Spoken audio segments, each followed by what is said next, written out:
Olá, amigos! Continuando com o nosso estudo sobre o espírito do engano e os falsos profetas, nós vamos ver 2 Timóteo capítulo 3.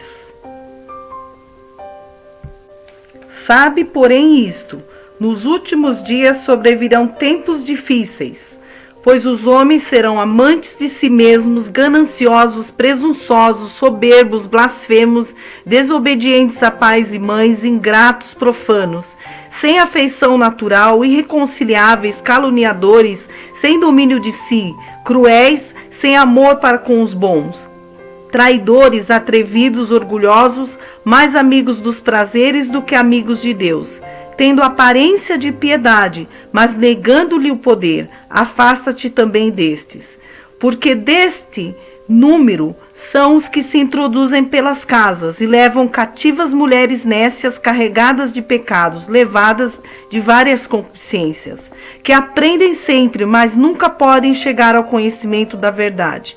E como Janes e Jambres resistiram a Moisés, assim também esses resistem à verdade, sendo homens corruptos de entendimento e réprobos quanto à fé. Não irão, porém, avante, porque a todos será manifesta a sua insensatez, como também aconteceu com a daqueles.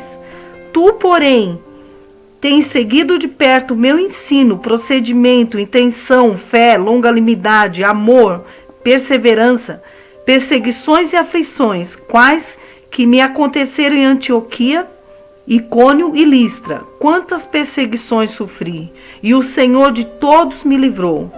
E na verdade, todos os que querem viver piedosamente em Cristo Jesus padecerão perseguições. Mas os homens maus e enganadores irão de mal a pior, enganando e sendo enganados. Tu, porém, permanece naquilo que aprendestes e de que foste inteirado, sabendo de quem o tens aprendido, e que desde a infância sabe as sagradas letras, que podem fazer-te sábio para a salvação, pela fé que há em Cristo Jesus. Toda a Escritura é divinamente inspirada e é proveitosa para ensinar, para repreender, para corrigir, para instruir em justiça, a fim de que o homem de Deus seja perfeito e perfeitamente preparado para toda boa obra. Aqui nós vemos então o apóstolo Paulo trazendo instruções para Timóteo acerca do fim do tempo, dizendo que o fim do tempo seriam tempos perigosos e trabalhosos.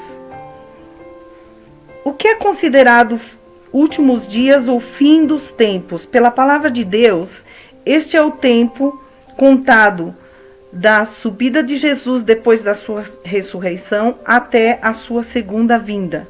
Esses são os tempos do fim. Agora, ele diz que seriam tempos trabalhosos. A palavra trabalhosos, no grego, é chalegos, que quer dizer tempos difíceis de suportar e de lidar e tempos de grande pressão. Por quê? Porque os homens teriam essa característica de pessoas más, amantes de si mesmas, amantes de dinheiro, de luxo, de ganância, de riqueza. Seriam pessoas orgulhosas, arrogantes, seriam pessoas que estariam se vangloriando, tirando vantagem de tudo, seriam blasfêmias, abusivas, seriam desobedientes aos pais, não ouvindo os pais, desprezando os pais, seriam ingratos, seriam profanos, que quer dizer não santos. Essas pessoas seriam sem afeto natural, sem aquele afeto de família, aquele afeto de pai e mãe, de pais com os filhos, se tornando assim desumanos e insensíveis. Seriam pessoas irreconciliáveis, que quer dizer aquelas que não admitem o erro, não aceitam acertos.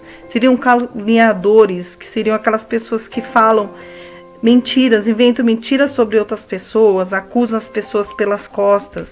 As pessoas seriam intemperantes, quer dizer, sem mansidão, sem paciência. Seriam cruéis, que quer dizer descontroladas, furiosas, iradas, sem amor para com os bons.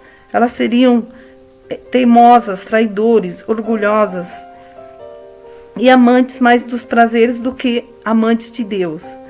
Mas veja, no versículo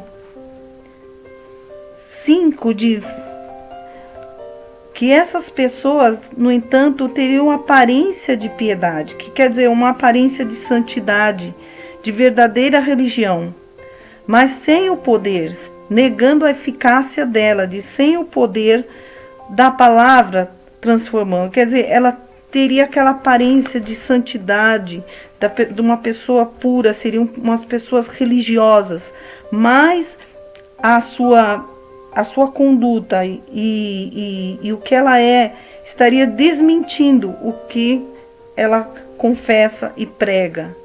Então, tendo aparência de religiosa, de santidade, mas não tendo de verdade nas suas atitudes. Desses, ele diz, afasta-te deles. E verso 6, então pessoas assim, ele diz, com essas características, ou com algumas dessas aí que nós vimos, elas eram pessoas que eram enganadores, pessoas que entravam nas casas para levar mulheres fracas espiritualmente, cativas de pecado, quer dizer, levar aquelas mulheres que viviam debaixo da condenação religiosa, levar cativas para o engano. E verso 7 diz, esses seriam aqueles que sempre aprendendo sempre as mesmas coisas por repetição, mas nunca chegariam ao conhecimento da verdade. Por quê? Porque eles eram como Janes e Jambres, que resistiram a Moisés. Mais tarde nós vamos falar sobre Janes e Jambres, mas aqui diz que eles resistiam à verdade. Então, eles não tinham conhecimento da verdade, esses Janes e Jambres. Mas no verso 9 ele fala assim, que pessoas assim, enganadores assim, eles não irão para frente, eles não irão adiante, porque o seu engano vai ser manifesto. Assim como foi manifesto o engano de Janes e Jambres, o engano dos enganadores serão manifestos e suas obras serão expostas. Veja o versículo 13, diz, mas os homens maus e enganadores irão de mal a pior, enganando e sendo enganados. A palavra enganadores aqui, no grego, ela é a palavra goês, que tem o sentido de um impostor, um sedutor, um lamentador. O lamentador era como um guru, uma pessoa que a família chamava quando morria algum parente para fazer aquelas rezas, aquelas lamentações. Então esse é o sentido do enganador aqui. É uma pessoa que com encanto ela seduz as outras, ela enfeitiça, e eram pessoas que praticavam artes mágicas para encantar e seduzir. Então essa palavra goês também vem da palavra goão, no grego, que significa um grito de lamento em alta voz, grito de choro e lamento. Veja, agora nós podemos entender por que Paulo fala no versículo 8 sobre Janes e Jambres. Porque Janes e Jambres, eles eram, segundo o Talmud, que são escritos judaicos antigos, eles eram os mágicos do Egito. Veja, os mágicos do Egito em Êxodo 7, 8, eram aqueles mágicos que imitavam os sinais que Deus fazia através de Moisés perante Faraó. Então, quando a vara de Moisés se tornou serpente, esses mágicos, eles também fizeram a vara se tornar serpente. Só que a diferença é que a serpente de Moisés tragou a serpente deles. Então é nesse sentido que Paulo diz que vai ficar exposto o engano. As obras podem ser parecidas, mas sempre o verdadeiro vai tragar o falso. Agora nós entendemos com isso qual o tipo de enganador que Paulo está falando. Não eram pessoas que apenas ensinavam o engano, apenas palavras enganosas, mas eram pessoas que prendiam pelo seu encanto, eles prendiam as outras pessoas. E nós podemos entender aqui com isso por que às vezes as pessoas saem debaixo do espírito do engano, ou debaixo do controle de falsos profetas, e aí elas começam a enxergar as coisas bem claras, e elas se perguntam: por que eu fiquei tanto tempo aceitando todo aquele engano? É porque elas estavam como que hipnotizadas. Quando se está assim, você só vê, ouve, aceita aquilo que aquele falso profeta fala. Você não consegue ver nada além, você não consegue decidir nada, nem pensar nada, nem tirar conclusão de nada, sem antes consultar aquele líder. Você se torna totalmente dependente daquele falso líder para absolutamente tudo. Então, Timóteo, sabendo disso, ele deveria seguir de perto os ensinamentos que ele havia recebido do apóstolo Paulo. No versículo 14 ele diz: permanece naquilo que aprendestes, e de que fostes inteirados, sabendo de quem tem aprendido. Veja, Timóteo aprendeu da sua mãe, da sua avó e do apóstolo Paulo. O apóstolo Paulo era um enganador também, ele era um perseguidor. Mas desde o dia que Jesus o encontrou na estrada de Damasco, a partir dali, ele começou a ter a revelação do que significava a obra de Jesus na cruz.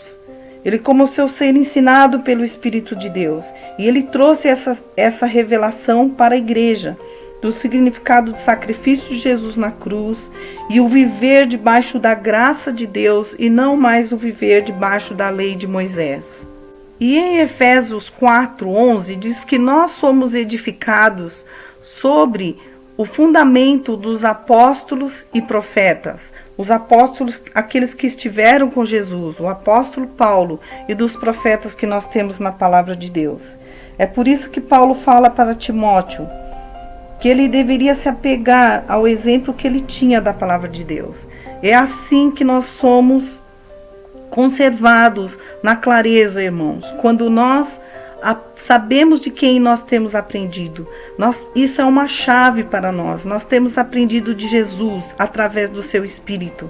Ele revela a sua Escritura, a sua palavra para nós. Quando nós buscamos as Escrituras, querendo saber a verdade por nós mesmos, o Espírito Santo nos dá muita clareza.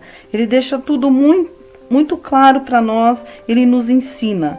Porque no versículo 16 ele fala: porque toda a escritura é divinamente inspirada por Deus. Divinamente inspirada significa theopneustos, é essa palavra no grego, que significa tendo assimilado de Deus, significa o produto de Deus, a expressão de Deus, o fôlego de Deus. Então a escritura ela é adequadamente chamada de palavra de Deus. E aqui Paulo está falando então para Timóteo se agarrar a isso, que assim ele não seria enganado. Porque ele diz que a escritura, verso 16, ela é proveitosa para ensinar, para repreender, para corrigir e para instruir em justiça, a fim de que o homem de Deus seja perfeito e perfeitamente preparado para toda a boa obra que Deus preparou para nós, e para não sermos enganados nesse tempo do fim. Amém, queridos? Então, até o próximo áudio.